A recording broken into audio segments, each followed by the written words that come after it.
Okay, greetings. How's everybody doing today? I have a good friend of mine, Jack Altschuler, with us, and he and I have known each other for longer than we care to share. But we were all part of a group called Vistage once upon a time, and Jack was our leader. This was a group of business owners. It was a peer group organization, and I guess one piece of advice I'd have is as you start and build your businesses, it's always important to have people in your life that will be honest and straightforward with you when you may not have that otherwise. And Vistage and Jack served that role for me as I was building and growing my business. So usually Jack is in the classroom, and he's also been my full substitute teacher the last couple years because I always seem to end up with a business trip and he takes over the whole class.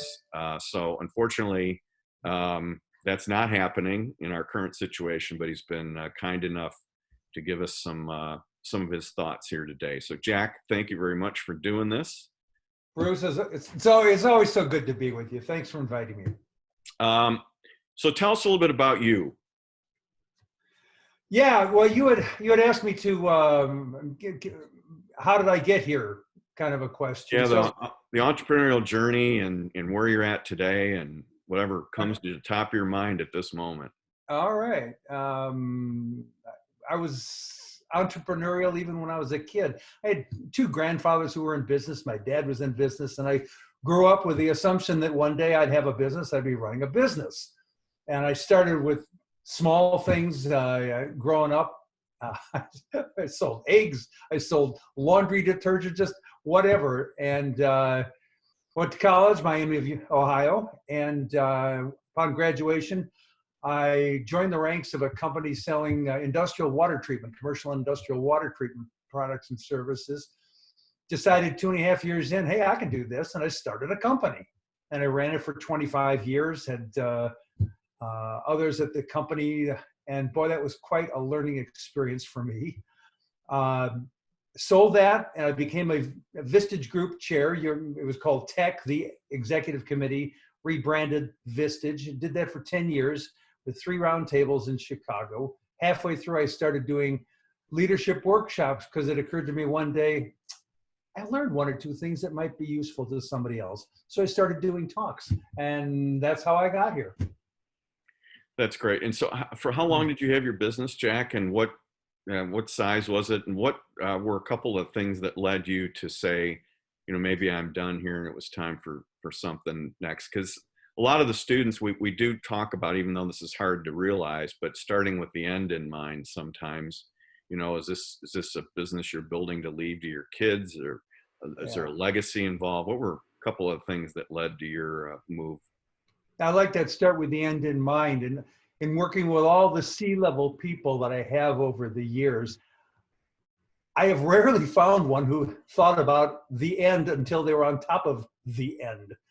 They didn't run their business with a clarity about selling it one day, for example. It never occurred to them. It never occurred to them along the way what they do with it when they themselves were done. Start with the end in mind is really, really good advice. I did not have the end in mind when I started my business. Some way through, I decided I'd sell it to somebody else and I'd cash out of it. But you asked about the size of the business, just a few $1 million, local, a regional industrial water treatment company. I ran it for 25 years and sold it to my nearest and dearest competitor. And actually, that process ties into something that's going on today, because that was actually one of the most painful times of my life.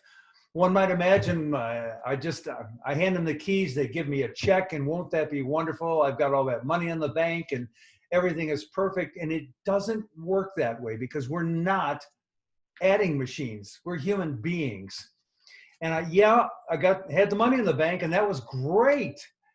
And I felt absolutely purposeless. I had no sense of direction. I remember the day of the sale, coming home. It was about 10:30 in the morning by then. And I had this big, thick book with all the documentation for the sale. And I tossed that down. I loosened my tie and took off my jacket. And I stood there looking at the window, thought, what do I do now? Mm. absolutely directionless. And it commenced the worst 10 months of my life because I didn't have a sense of purpose. I didn't have a clarity. There's no way to contribute. And I said there was a connection between that and what's going on today. One of the most difficult things that people are experiencing in this isolation world that each of us is living in is not having a sense of contribution, not having a clarity. People who are suddenly at home and working at home, you know, oh yeah, sure, they can work in their sweats, that's fine, but it's not the same as being with peers in an office or in a factory, active with one another and having a clear sense of this is my goal for today and needing that goal, needing that clarity. It's a human being 101 thing. We all need that sense of clarity. And in the absence of it, we're dispirited. That's perhaps the best way I can think of to say it. We become dispirited. So if this is an advice to people who are thinking about becoming entrepreneurs, be really clear about what's important to you. Be real clear about how you're going to contribute, because it ain't just about the paycheck. There's a lot more going on than that.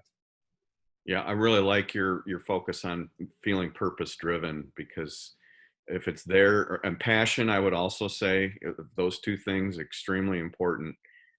It's not just the numbers game. And I assume you had a really good culture at your company, Jack, just knowing you. How important was that? Critical, critical.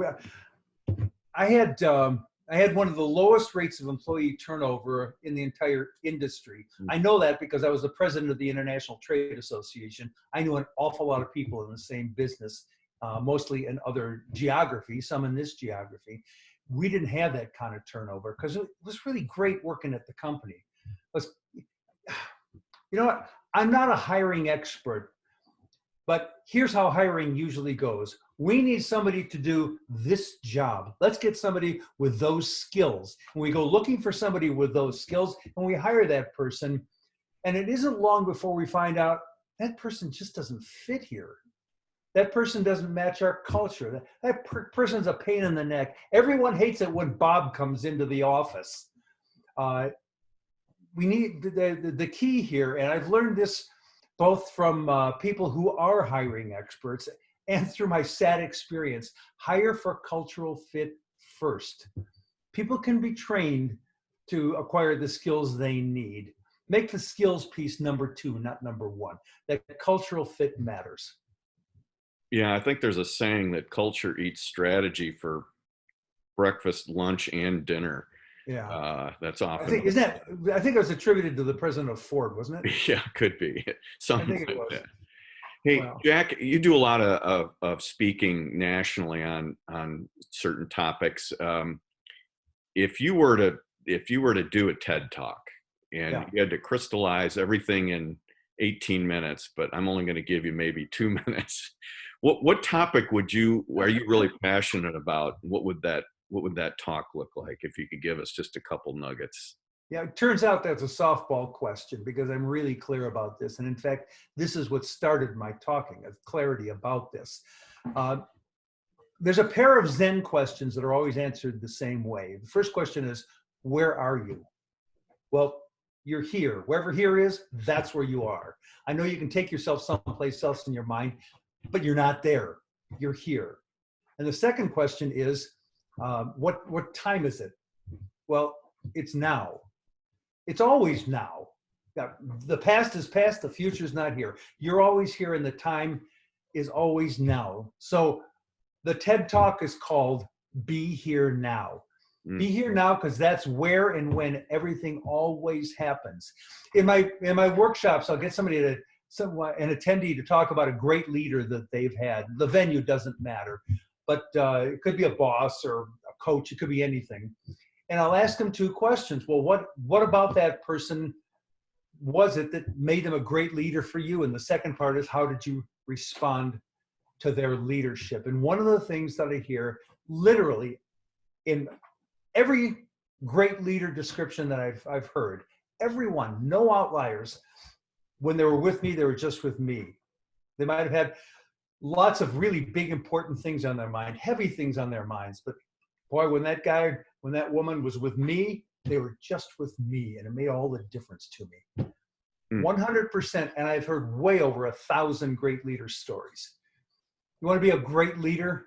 Be here now. Be with people when you're with people. No, don't answer the text just because your phone buzzed. Empathetic listening would be a piece of that. Absolutely. Can I elaborate on that? Well, I think so many people are getting ready just to respond back to you. They're not even listening to you in the first place, right? So that's such a simple thing that people don't get. Right. Well, I read a study on that very thing. It's a while back, and I don't remember the number, but it's the vast majority of people listen only until they think they have the main idea of what you're talking about. And the rest of the time you're talking, they hear nothing that you're saying because they're going over in their head what they're going to say in reply. Well, here's the problem with that. Everybody feels blown off when someone only gives them a portion of their attention. Right. You know, if you're going to talk with somebody, listen to somebody, really listen to them. And there'll be time for them to formulate their response after they're done talking. But we human beings, if we want to be in relationship with one another, we have to honor one another by our presence and really listen when someone else is talking. So you had a great entrepreneurial journey. You've been around entrepreneurs all your life. You've coached them, you've mentored them, you give talks. If you were to pick 3 tips or 3 things that you would give as an aspiring entrepreneur to be successful, what 3 things should they focus on, you think? Does be here now count as one? Is that the kind of thing you're thinking of, or do you have something else in mind? Whatever pops into your head. If you look back at your entrepreneurial journey, what 3 things do you think made you successful in that process? Yeah. Okay. Well, we'll start with that then. Be here now. Show up. Be awake. This isn't a practice run through. This is your life. Maybe there's reincarnation. I don't know, but I'm pretty sure this one's happening. So what are you going to come back as? I shudder to think. That's another half-hour answer right there, probably. Probably. Yeah. Yeah. Just wake up. Be here, and that's not just about leadership. That's your whole life. Yeah. Don't be sleepwalking through it. Wake up. So there's one. How about this one? Many people have noticed that the world has changed recently. I don't know when this video will be viewed, but right now we're in the midst of the coronavirus catastrophe, and everything has changed. Your students are going to watch this at home on video because they can't show up in a classroom. People have lost jobs, and I know we've got this gigantic stimulus or whatever the government is calling it. No one's going to be the same. And here's my point. This is a gross example of this. Things are always changing. Change is constant. If this is for budding entrepreneurs, people who are considering being entrepreneurs, get this. When you agree to be a leader, agree to be the one who makes sure that we figure out what tomorrow will look like. Yeah. Change will always be here, always, always, always. And it's your job as the leader to figure out tomorrow. You don't have to have the answer. You have to make sure we get to the answer. Maybe you do it with a team. Maybe you do it with people sitting around a table, either literally or virtually. And guys, things are going to change. Let's talk about what that can look like and how can we prepare for it? How can we be the leaders of it? Yeah. So be prepared to not just deal with change, but to lead change. So Jack, where do you think you'll be 3 years from now? Hopefully this crisis is behind us, right? Are you in Captiva? Are you down in the Virgin Islands sailing? Are you still working? Oh, absolutely. I love what I do, Bruce. Yeah. And the beauty of it is, I mean, I guess the market can tell me they don't want to hear what I have to say, but I don't have any limitations other than that. I love what I do. I'm going to keep on doing what I do in one form or another. I don't know. Maybe I'll do TED Talks. Yeah. Maybe I'll do that. But right now, what I'm really interested in is helping leaders be the best that they can be. And one of the reasons for that is because they affect so many other people. So for example, when you're when you're a great leader, you're bringing out the best in your people. And yes, leaders can influence people to do that. They're changing not just that person's life, they're changing the life of their family. They're changing the life of their dog. Everybody's happier because those people come home and they're happy instead of grumbling. Yeah. There's a lot of influence that leaders have that goes beyond what they can see. Yeah. Well, Jack, we're kind of wrapping up on our time here. You've got about 70 students at the other end of this video. Any final thoughts you'd like to leave with them before we go? Final thoughts, 70 students. How much time do we have? Yeah, right. And getting close. Yeah. Yeah. You know what? Everything is a learning opportunity. Everything is a learning opportunity, whether it's happy or frustrating or sad or infuriating or makes you feel happier than you've ever been before. It's always a learning opportunity. So pay attention, learn the lessons. Always ask yourself the question, what am I supposed to learn from this? That's excellent. So attached to this video, I'd like to put a web link for Fully Alive. Is that a problem? You've got a newsletter, I think, that you send out if the students want to sign up for that. Absolutely. It would welcome them to sign up. It's a freebie. It's a freebie. It's www.fullyaliveleadership.com. Letters all run together, fullyaliveleadership.com. Just click on the blog tab near the top, and you'll see the sign up on the right-hand side of the next page. Okay. Yeah, I'll post the web link below the video on their D2. Cool. Well, Jack, thank you very much, my friend. Hopefully I'll see you back in the classroom in the fall. I love that. Love that. All right, bud. Thanks for asking. Good day.